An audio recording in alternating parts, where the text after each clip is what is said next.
Radio. Raheem here with Bob Arum, chairman of the board, as usual. You've got Lomachenko getting ready for Marriaga, and there's a lot of big fights on the horizon. We'll start with that one. You know, you're not unused to criticism sometimes when these fights come together. Obviously, Marriaga's coming off of a loss, and Lomachenko's a rocket ship. So how did this fight end up being the one that you felt was necessary at this time? Because boxing has changed. Boxing is becoming, it will become, thanks to ESPN, more like UFC. In UFC, if a guy fights a great fight and loses, you bring him back. I mean, in boxing, if a guy loses a fight, it's been a death sentence because the fights have been limited pretty much to premium networks, and they have just a small number of available dates. Well, that's all changing.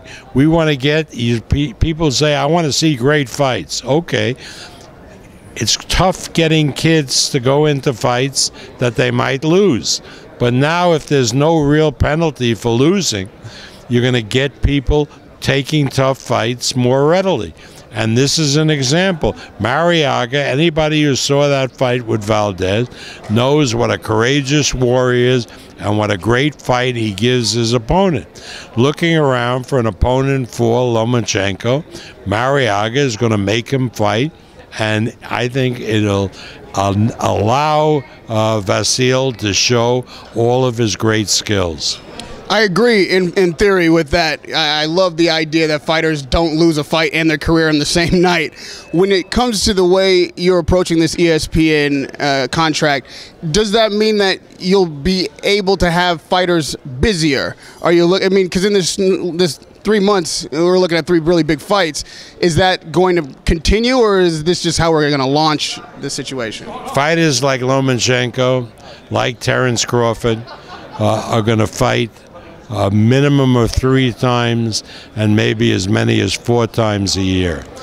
Heretofore, they were lucky to fight twice a year. So yeah, Valdez will be fighting at least 3 times a year. See you, Jeff. Valdez will be fighting at least 3 times a year. Gilberto Ramirez at least 3 times a year. All of our fighters are going to be kept busy, and our new fighters and other fighters, we're going to have a lot of dates, and we're going to keep these fighters busy. You cannot build a fighter anymore having him fight twice a year. You launched your ESPN with a legend in Manny Pacquiao. You ended up with a controversial decision, and now we've got Jeff Horn here, who clearly you're taking under your wing a bit. He's here in Los Angeles with you on SB Week. First thought, does the rematch, assuming that happens, land on ESPN as well? Well, it might, that's up to ESPN. It may very well land on ABC, which is the parent company. It would be nice to, but that's up to ESPN. I mean, they do a lot of programming for ABC, which is the parent company, and has an even bigger reach than ESPN. But yeah, my hope would be that we'll be able to do this rematch, if Manny wants the rematch, on over-the-air television, free to the public, and not do it back on pay-per-view. You got a huge number. You have to be happy with that. But are you happy with the outcome? I mean, Manny Pacquiao, having been your flagship star for so long, losing to a guy who's relatively unknown outside of Australia, how does that inform your business with Pacquiao? And going forward, how do you look at the trajectory of the 2 careers? Well, Horn was relatively unknown because nobody would listen to me. But I saw him fight in October on the Parker Ruiz card, and I told everybody that he was a big, strong welterweight who could give Manny Pacquiao or any other welterweight trouble. I saw him with my own eyes fighting an African kid named Faneka, who was a good fighter, and Horn really took him to the limit and knocked him out. So I knew Horn was good. That being said, I thought that fight was very, very close. I had it scored 6 rounds to 6, and I thought Manny should have got a 10-8 round in the 9th round, and so I had Manny winning by 1 point. But hey, if the judges scored at 7-5 for Horn, you can't argue with that. Really, the question was, I gave Manny the 11th round, and the judges gave Horn the 11th round, and that was the difference. Some people, including me actually, were surprised to see that you have Jeff Horn here in Los Angeles. Word is you're taking him to ESPYs with you. If that's true, how close a relationship have you built with him in this short period of time? And again, you said, he said Mayweather after the fight. I think you might have mentioned Mayweather's name. You certainly mentioned Terrence Crawford. Do you seriously think that he competes at that level right now? You are talking really about the old conundrum with boxing. Boxing in this new era is different. Why is Jeff Horn here? Jeff Horn is here because tonight the ESPYs awards, big thing for ESPN. Where was Jeff Horn seen fighting Manny Pacquiao? Whether you think he won, you don't think he won, was on ESPN. Why wouldn't Jeff Horn, who was seen by millions of people on ESPN, be here for the ESPYs? Why would it be something that I'm bringing him over because he's now becoming my fighter? That is ridiculous thinking. And you think he competes with a Mayweather, and you competes with a Crawford. These are competitive fights you feel with Jeff Horn? I think Jeff Horn is competitive with anybody. As far as Mayweather is concerned, he announced he's not fighting anymore after the McGregor thing. And I believe him. I don't think he will. As far as Crawford is concerned, we'll see. Crawford has a tough fight against the 2 champion Indingo. Crawford has 2 championships at 140. That's a great fight in Lincoln, Nebraska on August 19th. Crawford will be fighting at least one more time this year. If Jeff Horn doesn't fight Manny Pacquiao in a rematch, Jeff Horn will take on anybody, he said. And that could possibly be Crawford. Do I think Crawford is better than Jeff Horn? I think probably Crawford is one of the best fighters around today, but you can't count out a kid like Horn. Horn is a tough kid. He's probably stronger than any welterweight in the world. If it was just an alley fight, I would pick Horn against any welterweight out there, an alley fight. Now, obviously, it's not alley fights and so forth, but Manny Pacquiao has never fought a fighter as strong physically as Horn.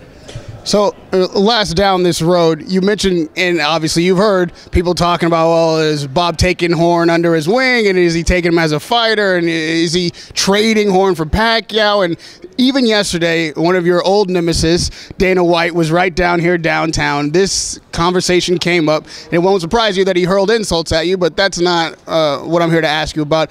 There was the criticism that, okay, you don't put a Pacquiao in with a Horn. He felt like and I've read this online, people's response to this Pacquiao fight is like, you're betraying Pacquiao in a way, and now trying to take Horn and put him in a fight with Crawford instead of Pacquiao. You're here with him, these kind of things. Can you just address this kind of thinking?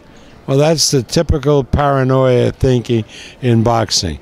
I have the right to call for a rematch, and if Manny Pacquiao wants the rematch, we will do the rematch. If Manny Pacquiao doesn't want the rematch, then I have certain options on Horn with Horn's promoter, Dean Lonigan, who's a good guy, and I work very well with him.